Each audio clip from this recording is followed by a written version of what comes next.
सुप्रभात विद्यार्थियों। हम समास पढ़ रहे थे और कल हमने द्वंद्व समास पढ़ा था और द्वंद्व समास के हमने 3 भेद पढ़े थे, इतरेतर द्वंद्व, एक शेष द्वंद्व और समाहार द्वंद्व। आज हम पढ़ेंगे अव्ययी भाव समास। देखिए नाम से स्पष्ट हो रहा है अव्ययी भाव, जिसमें अव्यय का भाव हो, अर्थात इस समास में पूर्व पद अव्यय पद होगा। इस समास में पूर्व पद अव्यय पद होगा। देखिए इस समास में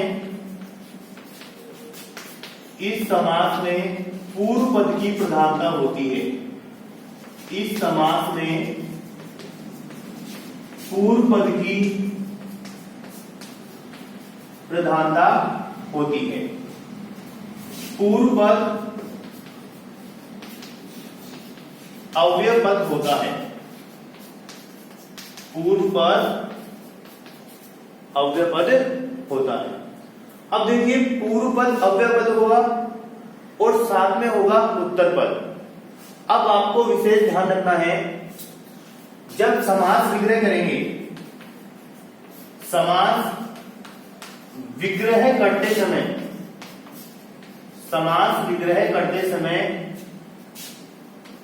उत्तर पद यानी बाद वाला पद, उत्तर पद में आवश्यक विभक्ति का प्रयोग किया जाता है। उत्तर पद में आवश्यक विभक्ति का प्रयोग किया जाता है। अब वो आवश्यक विभक्ति कौन सी होगी, वो सभी अव्यय पद में अलग अलग प्रयोग की जाएगी।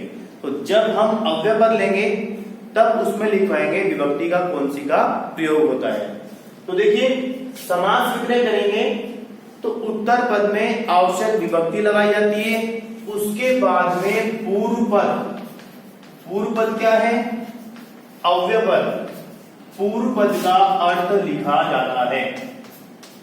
पूर्व पद का अर्थ लिखा जाता है। इस तरीके से आपको समास विग्रह करना है। पूर्व पद अव्यय पद होगा, इसके बाद में उत्तर पद होगा। जब आप समास विग्रह करेंगे तो सबसे पहले बाद वाले पद में आपको आवश्यक विभक्ति लगानी है। उसके बाद में आपको पूर्व पद अव्यय पद का अर्थ लिखना होता है। अब आपको ध्यान रखना है कि समास विग्रह पद से जब आप समस्त पद बनाएंगे तो यहां कुछ विशेष बातों का आपको ध्यान रखना पड़ेगा। देखिए समस्त पद अकारांत या आकारांत हो, समस्त पद अकारांत अथवा आकारांत हो तो उसका हम अम कर देते हैं। अब अम का मतलब क्या होता है, जैसे मैंने एक शब्द लिया यहां पर राम और एक शब्द लिया यहां पर लता। अब यहां मैंने ये बताया है कि ये जो अकारांत और आकारांत है इसका अम हो जाएगा। अकारांत और आकारांत का क्या हो जाएगा, अम। अम का मतलब जैसे मैंने इस मैं को हलंत किया और यहां पर ए निकल गया, तो इस ए का हमें क्या करना है, अम करना है। तो समस्त पद में ये क्या बन जाएगा, राम बन जाएगा। गलतियां आकारांत में होती हैं।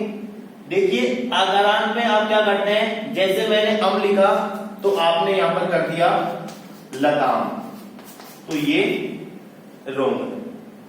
क्यों रोंग है, देखिए आकारांत और अकारांत का आपको अम करना है।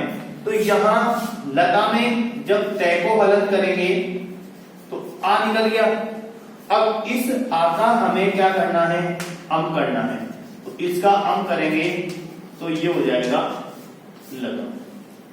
तो समस्त पद बनाते समय अकारांत और आकारांत का क्या हो जाएगा, अम।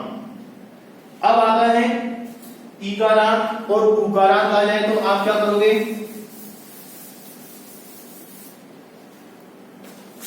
देखिए यदि उकारांत या उकारांत पद आ जाए, समस्त पद के अंत में उ हो या उ हो, तो जब आप समस्त पद बनाएंगे तो उसका आपको उकारांत करना होगा। उकारांत का मतलब छोटा ऊ वहां पर रहेगा। जैसे एग्जाम्पल आ गया आपके पास में अनु वधु।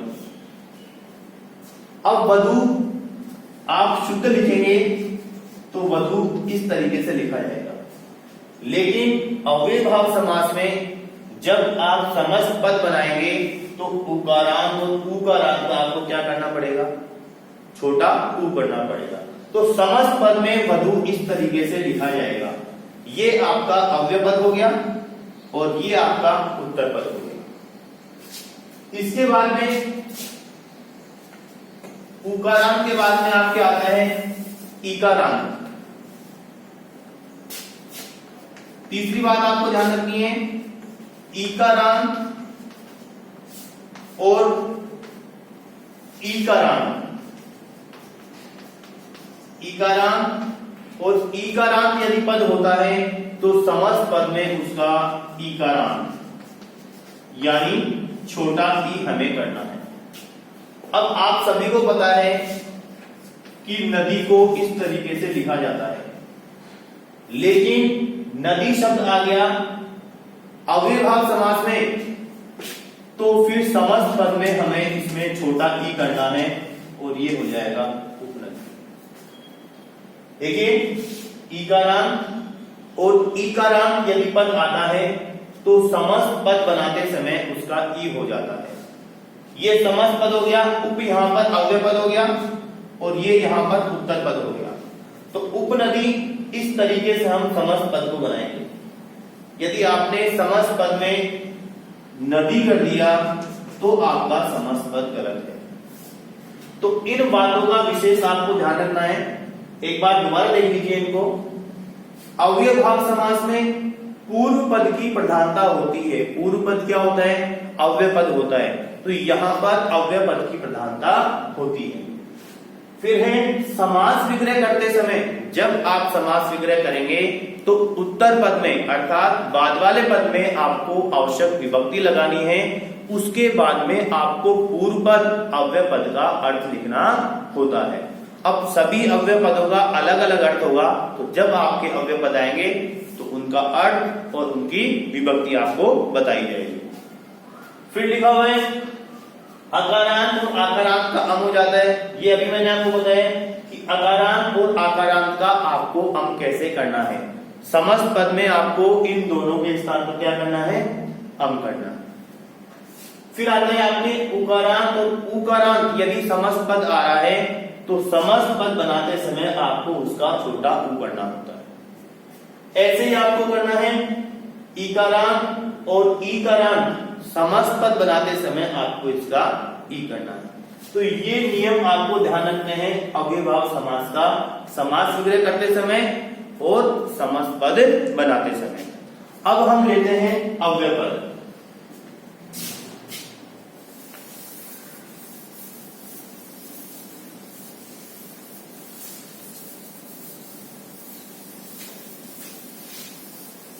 देखिए विद्यार्थियों, अब हम अव्यय पद लेंगे और उस अव्यय पद के सामने उसका अर्थ और उसकी विभक्ति ये लिखी जाएगी और यही आपको विशेष ध्यान रखनी है।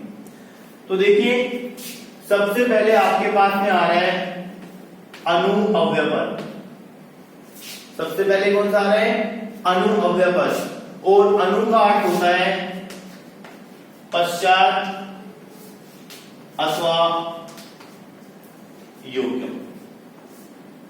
पश्चात अथवा योग्यम, ये एक अनु अव्यय पद ऐसा है जिसके दो अर्थ हैं। एक अर्थ होगा पश्चात और एक अर्थ होगा योग्यम।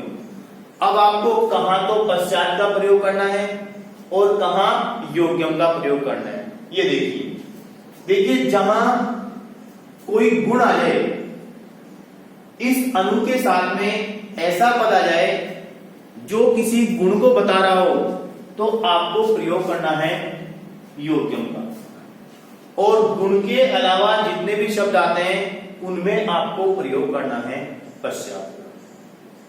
जहां कोई गुण आ जाए वहां आपको योग्यम का प्रयोग करना है, और इसके अलावा जो भी पद आते हैं उनमें आपको पश्चात का प्रयोग करना है। विभक्ति की बात करते हैं तो देखिए, अनु जिस शब्द के साथ में आएगा उसमें आपको उत्तर पद में षष्ठी विभक्ति का प्रयोग करना है। षष्ठी विभक्ति का प्रयोग। अनु का अर्थ हो गया पश्चात योग्यम। षष्ठी विभक्ति का प्रयोग आपको करना है उत्तर पद में। अब एग्जाम्पल लेते हैं, उससे आपको ज्यादा समझ में आएगा। जैसे एग्जाम्पल ले लिया अनु रतम। समास विग्रह करने से पहले इसको समझिए कि यहां मैं कैसे आया। मैंने बताया था कि अकारांत और आकारांत का क्या हो जाता है, अंग हो जाता है। तो देखो यहां मूल शब्द क्या है, यहां मूल शब्द है रथ, और रथ क्या है, अकारांत है क्या, अंत में ए की ध्वनि आ रही है इसमें, तो अकारांत हो गया। तो ये अकारांत है, इसका अंग करेंगे तो क्या बनेगा, रथम। इसलिए हमने समस्त पद में यहां पर क्या कर दिया, रथम कर दिया। अब देखते हैं इसका समास विग्रह। देखिए समास विग्रह में आपको बताया था सबसे पहले उत्तर पद में आवश्यक विभक्ति लगानी है। उत्तर पद है रथम और पूर्व पद क्या है, अनु। पूर्व पद हो गया अव्यय पद, उत्तर पद हो गया रथम। तो सबसे पहले उत्तर पद में आवश्यक विभक्ति कौन सी है, षष्ठी विभक्ति है। तो रथ शब्द अकारांत है, तो जैसे राम शब्द की षष्ठी बनेगी वैसे ही रथ शब्द की षष्ठी विभक्ति बनेगी। और रथ की षष्ठी क्या होती है, रथस्य। अब यहां कोई गुण तो आ रहा नहीं है, और जहां गुण नहीं आए तो वहां किसका प्रयोग करना है, पश्चात का। तो इसका समास विग्रह हो जाएगा रथस्य पश्चात। देखिए दोबारा, अनुरथम, पूर्व पद अनु, उत्तर पद रथ। अकारांत है, इसको अम कर दिया।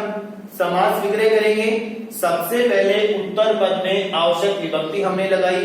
कौन सी विभक्ति लगाई, षष्ठी विभक्ति लगाई। उसके बाद में पूर्व पद अनु का अर्थ हमने यहां पर लिखा।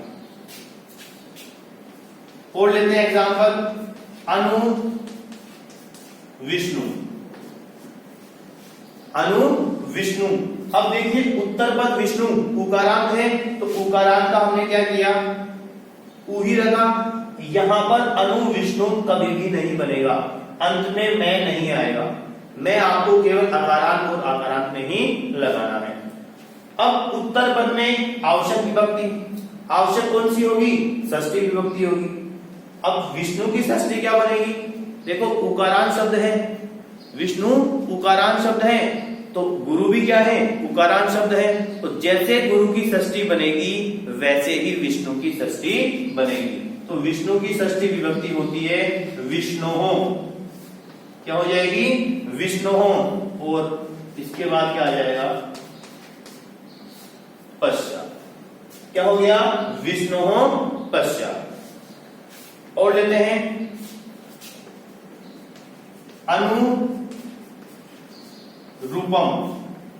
देखिए उत्तर पद रूप अकारांत है, तो अकारांत का क्या कर दिया हमने, अम कर दिया। अब अनुरूपम का हमें समास विग्रह करना है, तो सबसे पहले उत्तर पद में आवश्यक विभक्ति कौन सी लगेगी, षष्ठी। तो रूप की षष्ठी क्या बन जाएगी, रूप की षष्ठी बन जाएगी रूपस्य।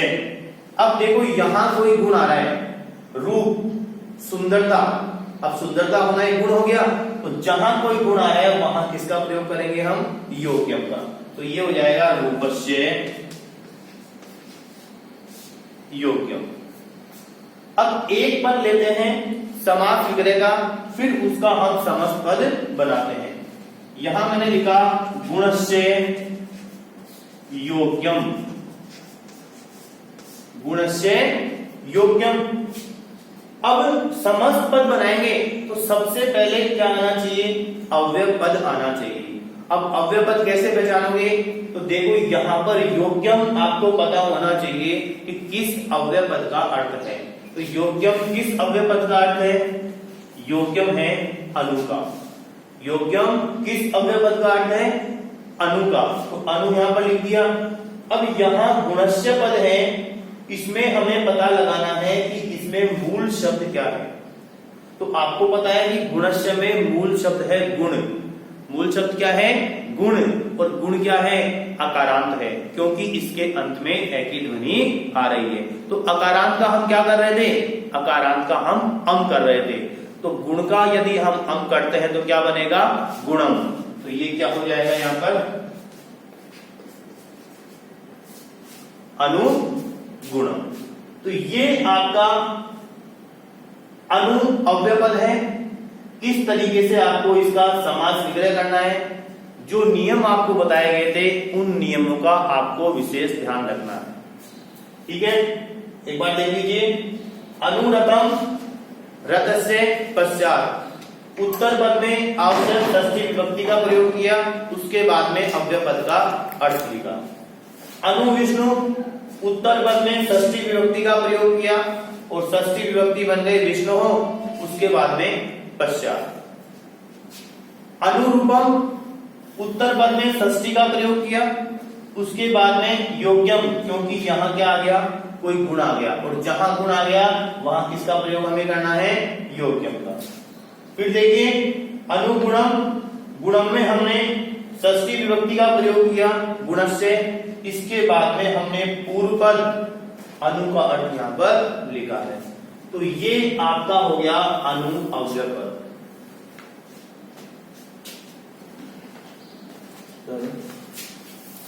बहुत है, 17 मिनट हो गए, खत्म करें।